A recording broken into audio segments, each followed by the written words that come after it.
Good morning again. So here she is, out fresh and out the box, and initial impressions are just stunning. Absolutely amazing bit of kit. I think Noel and the Calibre team have absolutely nailed this. I'm going to do a couple of videos purely because there's so much to cover, I think, in terms of the aircraft.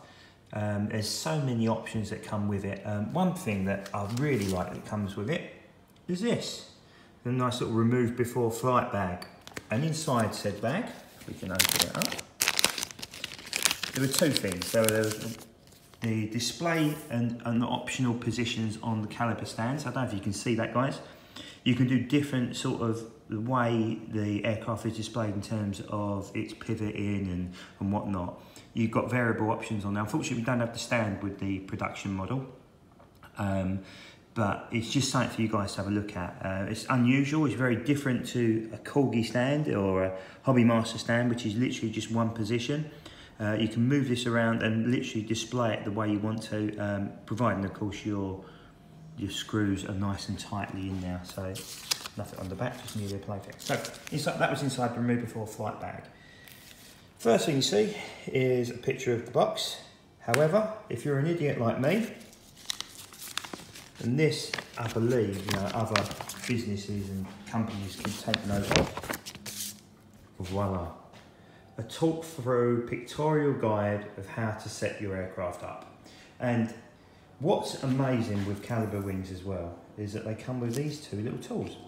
So, a nice little pair of tweezers and something to prise out any little bits of undercarriage and whatnot. And for those who've had diecast models for years, I'm sure it's one of my big frustrations is when you break a pin or you can't get something in properly or you can't get the undercarriage out, it marks the paintwork. Calibre have thought about this and just a very, very simple little injection moulded couple of bits could save you damage in a £100 plus model, which I think is brilliant. Again, it's thinking about what the collector wants. And it's what's really great with Calibre is that allowing us to do this, and there's a few guys across the forums who I know who have also had the opportunity to do this. It's asking us what we want from them, and what they're doing good and what they're doing bad. And I've fed back some bits to Noel, which I think are constructive in terms of what I think overall, and it's got to be a balanced review. I don't think it's right to talk on video about things that I don't believe are right, because I think, in terms of, for the business, allow me to do that. I don't think it's the right thing to do. So I fed back to know a few little bits that I think, but nothing severe.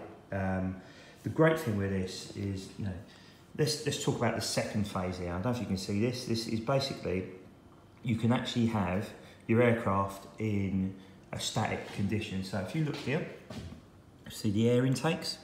You can actually just take those off. I don't want to let go of the camera. You can actually remove that little part of the aircraft there, and inside take off the engine covers. And on the rear of the aircraft,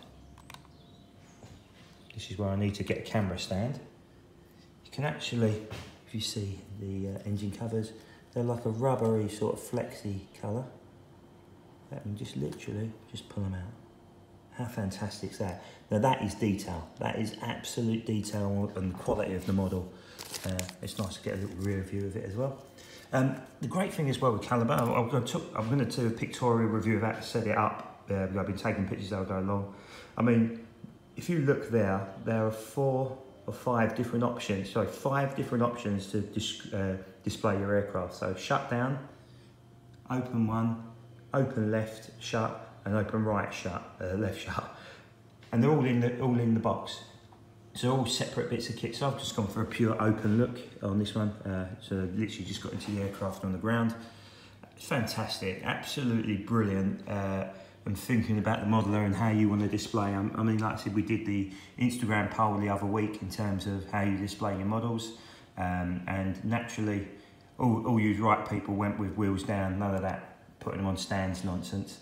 No, whatever floats your boat, to be honest with you. I mean, to be fair, when I set up, I'll probably have both because I've got so many and so little room to display them in. So moving further down the instructions, you've got different armaments for the aircraft. So you've got a cannon, or you've got missiles for this point on the wing. So I don't know if you can see that.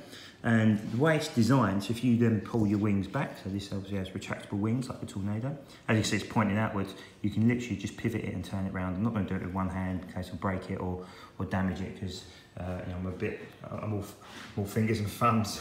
not the most agile people. And then the inner pylon, the options you've got are either fuel tank or some missiles as well. I've gone for the fuel tank. I think it's big and bulbous. And really adds a little bit of character to it as well. So if you look at the fuel tank, you'll see it's a little bit dirty. That's absolutely intentional. So all Calibre aircraft come with a weathered look. As you can see, nicely weathered, not factory fresh. So it's weathered on there. I don't know if that's something that floats everybody's boat. I mean, some people like factory fresh. I don't know if that's something that Calibre might consider doing a split run of factory fresh or weathered aircraft. I don't know if that adds complexity to it, but it might be worth looking into. I think that's a bit of constructive feedback, because it doesn't float everybody's boat, the weathering. But you know, the detail on the aircraft here, I'm sure you can see in terms of the paneling, the panel lining, the way the tampos are printed. It's just fantastic. Just real love and care put into the way the aircraft is put together and thought through. And you know, it's just a fantastic bit of kit, it really is. So we've got movable elevators at the back now, swing wings. And what's unusual as well with Calibre is that the aircraft comes with a fixed down undercarriage in the box. These can be removed, so if I'll show you this step 5 or 6, whatever it is, you can see they're actually, now one of my big gripes, I think the old Corgi Mustang was the one that always used to drive me crazy, is getting the undercarriage on. These actually have magnets in there, in the gear cartridges, so it snaps into place and holds into place. No blue tack, no little bits of white glue. You can just literally snap them straight into place. Fantastic fault. Again, you know, thinking about what the diecast collector wants. So let's have a quick wander around. I've got it on one of the dodgy display bases I made up. So let's have a look in the side profile. You know, you've got to be very careful when fitting the bits of the aircraft. So as you can see, a little bit of bend on the pitted tube at the front there. That can easily be fixed. Also, if you have a look there, the refueling probe can actually be in 2 different places. So it's at the moment in the up position. If you can take it down, it just literally slots in as well. So basically, you need to slide it in sideways. Let me show you. I have my cumbersome hands. So literally, you put it in sideways and then just spin it around, and it slots in lovely. There you go. So I'm not going to try and take it out with one hand again in case I damage it. Detailing on the pilots. So look at the detail on the pilots. Bear with me. I'll press the zoom button. Here we can get some good detail, especially on the suit jackets there and whatnot. Really nice little detail indeed. And you can move them around and not fixed in place. So if you're anti-pilot and you want to take the little fellas out, then you can do. But no, again, nice little touch. There's the engine intakes, as you can see. And we've got the cannon on the cannon there, and that's twistable. So when you move the wings, you can pivot them around to whatever position you want them to. So if you want to swing that round, you can.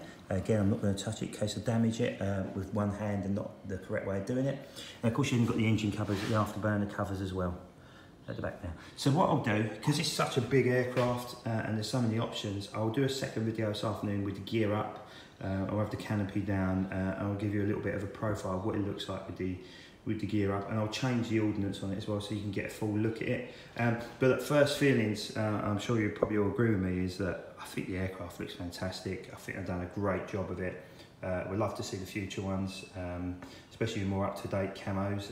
Definitely calling out for a Soviet Cold War era version of this. But look, really, really good start, I think, and I'll do another little video this afternoon. Cheers, thanks a lot.